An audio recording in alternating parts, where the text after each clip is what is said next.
النهارده هنعمل ايه بقى؟ هنعمل كبده اسكندراني. طب انت ايه اللي انت عاملاه ده يا فاطمه في الكبده؟ انا هقول لكم انا عامله ايه في الكبده. عامله ايه؟ حاطه لها حبه لبن، حبه مستردة، توم، كمون، فلفل اسود بس. وقمت متبلاهم وسايباها اكتر من ساعتين في الموال ده. طب هتعملي ايه تاني يا فاطمه؟ محضره فلفل اخضر ومحضره توم.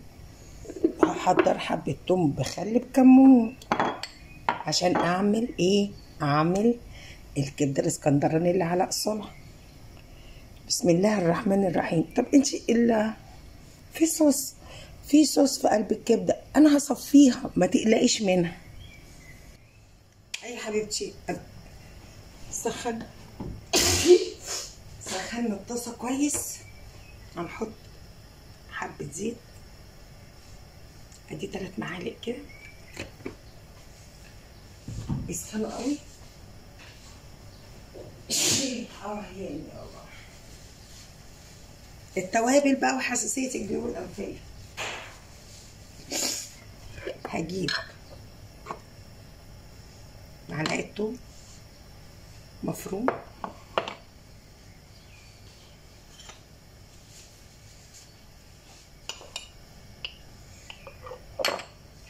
واحطها قلبت الشاي. بصوا الزيت اتقلح ازاي، وانا جايبه الكبده منزله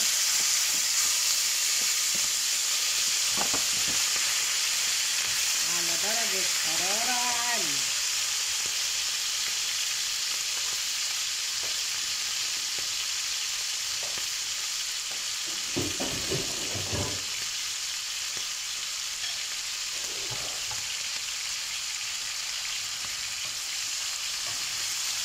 جايالكوا بقى الكبده والدبايه، هتبدعوا وتعملوا ما بدلكوا. انا عارفه العيد اللي جاي عيد مطبخ، كل سنه وانتم طيبين.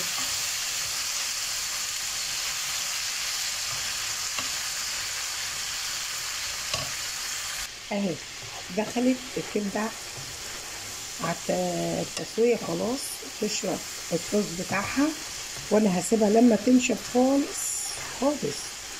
واقوم حاطه لها الفلفل الاخضر ومديها التكايه الجميله بقى. والفلفل الاخضر ده فيه واحد حراق، انما ايه هيخليها مشعوذه. ادي الكبده اهي شربت الصوص بتاعها خالص.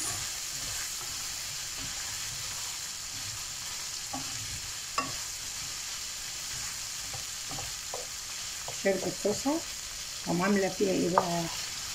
اهو ما فيهاش صوص، مفيهاش الا الزيوت بتاعتها اللي باقيه اهي اهي. قوم حاطه لها السر شويه الثوم بالخل، هيخلوها طعمها تحفه.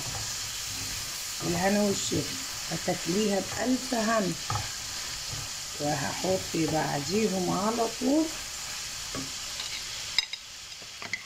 شوية الفلفل الأخضر دول بقى كده بجمالهم وحلاوتهم. ايه رأيك؟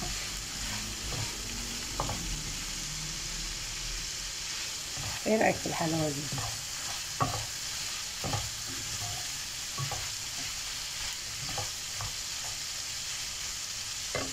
عملتيها وبألف هنا وشفا، وخلصت الكبدة وجميلة. وكل سنة وانتم طيبين، وهتقضوا أحلى عيد.